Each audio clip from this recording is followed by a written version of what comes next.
कीर्तन श्री गुरुदेव दत्त श्री स्वामी समर्थ। तुम्हा सर्वांचं आपल्या स्वामी शक्ती या चॅनलमध्ये मनापासून स्वागत आहे। स्वामी तुम्हा सर्वांच्या सर्व चांगल्या इच्छा पूर्ण करून एवढीच स्वामींच्या चरणी प्रार्थना करते आणि आपल्या आजच्या नवीन आणि सुंदर व्हिडिओला पुन्हा एकदा नव्याने सुरुवात करते। भक्तांनो, उद्या 23 डिसेंबर उद्या आहे भागवत एकादशी। बघा, अत्यंत महत्त्वाचा आणि सर्वात मोठा दिवस, कारण उद्याची जी एकादशी आहे ती या वर्षातील शेवटची एकादशी, तर मार्गशीर्ष महिन्यात आलेली ही एकादशी विशेष महत्त्वाची आहे। खरं तर एकादशीचं व्रत हे भगवान श्री विष्णूंसाठी समर्पित आहे। या दिवशी आपण भगवान श्री विष्णूंच्या सेवा करत असतो। भगवान श्री विष्णूंना प्रसन्न करण्यासाठी असंख्य उपाय करत असतो।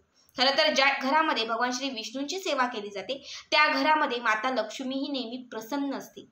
जिथे विष्णू तिथे लक्ष्मी माता ही असतेच, आणि ज्या घरात भगवान श्री विष्णूंच्या सेवा आणि उपाय केल्या जातात त्या घरातील लक्ष्मी माता ही नेहमी स्थिर असते। त्यामुळे जेव्हाही तुम्हाला भगवान श्री विष्णूंच्या सेवा करायच्या असतात तेव्हा माता लक्ष्मीच्याही सेवा करायच्या असतात, आणि जेव्हा माता लक्ष्मीच्या सेवा करायच्या असतात तेव्हा त्यासोबत भगवान श्री विष्णूंच्याही सेवा करायच्या असतात। कारण ज्या घरामध्ये या दोघांचा आशीर्वाद असतो त्या घरात सदैव बरकत असते। बघा, उद्याचा जो दिवस आहे तो अत्यंत महत्त्वाचा आहे। खरं तर उद्या करायचे बरेचसे उपाय आणि बऱ्याचशा सेवा मी तुम्हाला मागच्या काही व्हिडिओमध्ये सांगितलेल्या आहेत, मात्र आत्ताच्या या व्हिडिओमध्ये मी तुम्हाला उद्याच्या एकादशीचा एक विशेष उपाय सांगणार आहे। बघा, उद्या सकाळी किंवा उद्या सायंकाळी, ज्याला लक्ष्मी येण्याची वेळ म्हणतो, या वेळात तुम्हाला ह्या एका झाडाचं पान तुम्हाला तुमच्या घरात आणायचं आहे।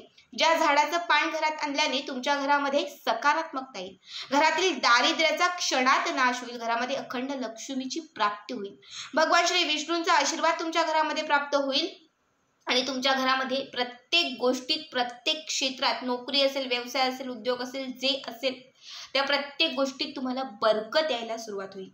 बघा, एकादशीचं जे व्रत आहे ना ते सर्वात महत्त्वाचं आणि सर्वात मोठं मानलं जातं, कारण हे एक व्रत आपण केल्याने आपल्याला त्याचं 1000 पटीने पुण्य लाभतं। 100 पापांतून आपली मुक्तता होते। कुठल्या प्रकारचे दोष असतील, शत्रुपीडा, एडापीडा, ग्रहदोष असेल किंवा शनिदोष असेल, पितृदोष असेल, या सगळ्या दोषांतून आपली मुक्तता होते।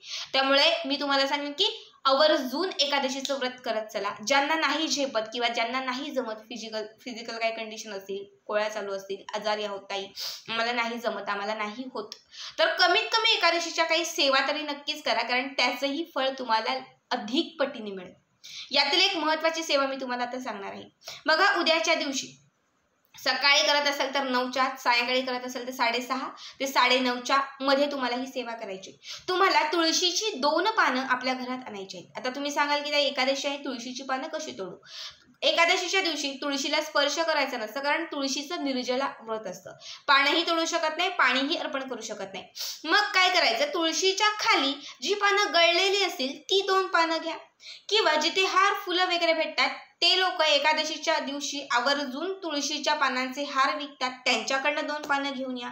मार्केटमध्ये कुठे भेटतील, जर अंगणात तुळस असेल तर तुळशीची पानं ही गळतातच गळतात, तिथली 2 पानं उचलून आणा। ठीक आहे, अशी तुम्हाला 2 पानं आपल्या घरात आणायची आहेत। एक भगवान श्री विष्णूंचं स्वरूप, तर दुसरं पान असणारे माता लक्ष्मीचं स्वरूप। ही 2ही पानं देवघरामध्ये तुम्हाला घेऊन यायची आहेत। 2ही पानांवरती थोडं पाणी, दूध घालायचंय आणि स्वच्छ तुम्हाला ती धुवून घ्यायची आहेत। यांना एक अभिषेक घालून घ्यायचा आहे। त्यानंतर स्वच्छ ती पानं पुसायची आहेत। 2 सेपरेट प्लेट घ्यायच्या आहेत, कुठल्याही घ्या, काचेच्या सोडून कुठल्याही घ्या, पंचधातूची घ्या, तांब्याची घ्या, चांदीची घ्या किंवा स्टीलची घ्या, चालेल। या 2ही प्लेटमध्ये, एका प्लेटमध्ये हळद तर दुसऱ्या प्लेटमध्ये तुम्हाला कुंकू घ्यायचंय। ज्या प्लेटमध्ये हळद घेतलेली आहे त्या प्लेटमध्ये तुम्हाला एक पान ठेवायचं आहे। हळदीच्या प्लेटवरती ठेवलेलं जे पान आहे ते भगवान श्री विष्णूंचं स्वरूप असेल, तर दुसरं प्लेट जे आहे ज्यामध्ये कुंकू घ्यायचं आहे, हे कुंकूवरती तुम्हाला दुसरं तुळशीचं पान ठेवायचं आहे। कुंकुवावरती ठेवलेलं तुळशीचं पान हे माता लक्ष्मीचं स्वरूप असणार आहे। ठीक आहे, उद्याच्या दिवशी आपल्याला भगवान श्री विष्णू आणि माता लक्ष्मीची विधियुक्त पूजा करायची आहे। आता काय करायचं, तर तुम्हाला जे तुळशीची जी 2 पानं तुम्ही घेतलेली आहेत, एक हळदीवरती आणि एक कुंकवावरती, ठीक आहे, या 2ही पानांवरती थोडं थोडं हळद कुंकू अर्पण करायचं आहे। त्यानंतर तुम्हाला या 2ही पानांवरती थोडी थोडी अक्षता अर्पण करायची आहेत।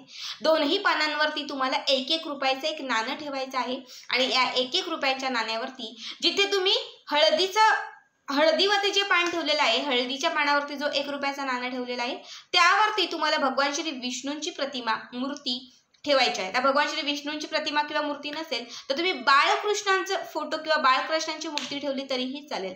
बघा, बाळकृष्ण असतील, राम असतील, विठ्ठल असतील, हे भगवान श्री विष्णूंचेच एक रूप आहेत, त्यांचेच एक अवतार आहेत. यापैकी काहीच नाही येत आहे आमच्याकडे, आम्ही नाही ठेवू शकत, आमच्याकडे काहीच नाही. तर तुम्ही एक सुपारी ठेवा जी भगवान श्री विष्णूंची स्वरूप समजली जाते. ठीक आहे, एक सुपारी ठेवली तरीही चालेल. आणि जे कुंकू आहे, कुंकुवावरती जे तुळशीचं पान ठेवलेलं आहे त्याच्यावरती माता लक्ष्मीचा फोटो ठेवायचा आहे. आता माता लक्ष्मीचा फोटो किंवा मूर्ती नसेल तर तिथे देखील तुम्हाला एक सुपारी ठेवून द्यायची आहे. ठीक आहे, या दोनही सुपाऱ्यांना किंवा दोन्ही जर मूर्ती ठेवल्या असेल तर त्या मूर्त्यांना हळद कुंकू अर्पण करायचं आहे, अक्षत अर्पण करायचे आहेत, फुलं तुम्हाला अर्पण करायची आहेत, धूप दीप तुम्हाला ओवाळायचा आहे, म्हणजे अगरबत्ती ओवाळायची आहे. त्यानंतर तुम्हाला जो दिवा लावलेला आहे तो दिवा ओवाळायचा आहे, कापूर पेटून कापराचा धूर तुम्हाला पसरवायचा आहे. त्यानंतर हे सर्व झालं, धूप दीप सर्व करून झालं की मग त्यानंतर तुम्हाला एक वेळा विष्णू सहस्त्रनाम म्हणायचे.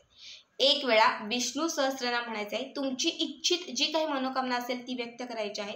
एक वेळा तुम्हाला गायत्री मंत्र म्हणायचा आहे. बघा, एक वेळा विष्णू सहस्त्रनाम आणि एक वेळा तुम्हाला गायत्री मंत्र म्हणायचं आहे. तुमची जी इच्छित मनोकामना असेल ती इच्छित मनोकामना तुम्हाला तिथे व्यक्त करायची आहे. ठीक आहे, बघा, तुळस जी आहे ती माता लक्ष्मीचं स्वरूप समजले जाते आणि तुळस ही भगवान श्री विष्णूंना सर्वात प्रिय मानली जाते, जिला भगवान श्री विष्णूंची प्रिय सखी देखील म्हटलं जातं. आपल्याला खरं तर प्रत्यक्ष रूपाने भगवान श्री विष्णूंपर्यंत पोहोचता येत नाही, त्यामुळे तुळस हे असं माध्यम आहे की तुळशीच्या जवळ तुम्ही ज्याही इच्छा व्यक्त करता, तुळशीच्या ज्याही सेवा करता, त्या सेवा भगवान श्री विष्णूंपर्यंत त्वरित पोहोचल्या जातात. आणि एकादशीच्या दिवशी तुळशीचं महत्व हे विशेष आहे. जेव्हा या दोनही पानांचं म्हणजे तुळशीच्या दोन्ही पानांचं एक भगवान श्री विष्णू आणि माता लक्ष्मी स्वरूप तुम्ही सेवा कराल तेव्हा लक्षात घ्या, तुमच्या ज्या इच्छा असतील त्या इच्छा भगवान श्री विष्णूंपर्यंत त्वरित पोहोचल्या जातील. असदृश्य रूपाने का होईना पण माता लक्ष्मी आणि भगवान श्री विष्णू तुम्हाला आशीर्वाद देतील. तुमच्या घरामध्ये प्रत्यक्ष रूपाने ते वास करतील, तुमच्या इच्छित मनोकामना पूर्ण करतील. घरात कितीही दारिद्र्य असेल तर त्या दारिद्र्याचा नाश करतील. बघा, हा उपाय किंवा ही सेवा अत्यंत प्रभावी आहे, त्यामुळे सगळ्यांना सांगेल की आवर्जून करा. आता काय करायचं, रात्रभर ही जी दोनही पानं तुम्ही ठेवलेली आहेत त्या प्लेटमध्ये आणि या दोनही पानांवरती ज्या सुपाऱ्या किंवा मूर्त्या ठेवलेल्या आहेत ह्या रात्रभर अशाच ठेवायच्या आहेत. दुसऱ्या दिवशी म्हणजे द्वादशीच्या दिवशी स्वच्छ स्नान वगैरे तुम्हाला करायचं आहे. आंघोळ केल्यानंतर देवघराच्या तिथे जायचं आहे.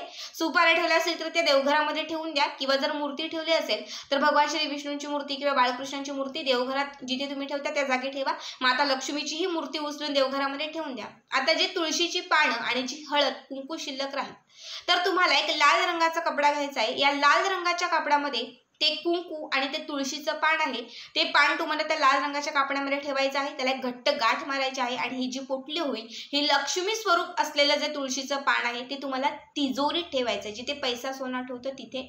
आणि दुसरं पान जे घेतलेलं आहे हळदीवरती जे तुळशीचं पान ठेवलेलं आहे, जे विष्णू स्वरूप घेतलेलं आहे ते तुम्हाला पिवळ्या रंगाच्या कपड्यामध्ये बांधायचं आहे आणि ते देवघरामध्ये तुम्हाला ठेवून द्यायचं आहे.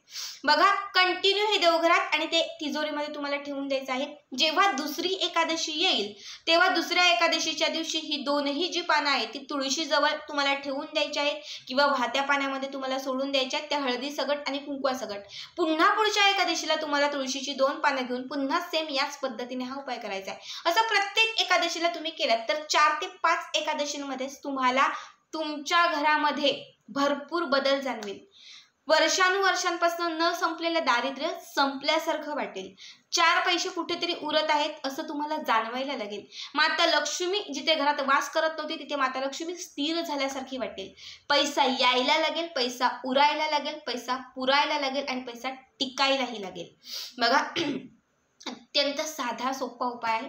ज्यांच्याही आयुष्यात खूप कर्ज आहे, खूप संकट आहेत किंवा खूपच जास्त काहीतरी इडापिडा आहे, पैसा अटकलेला आहे तर त्या प्रत्येकाला मी सांगेन की हा उपाय नक्कीच करा.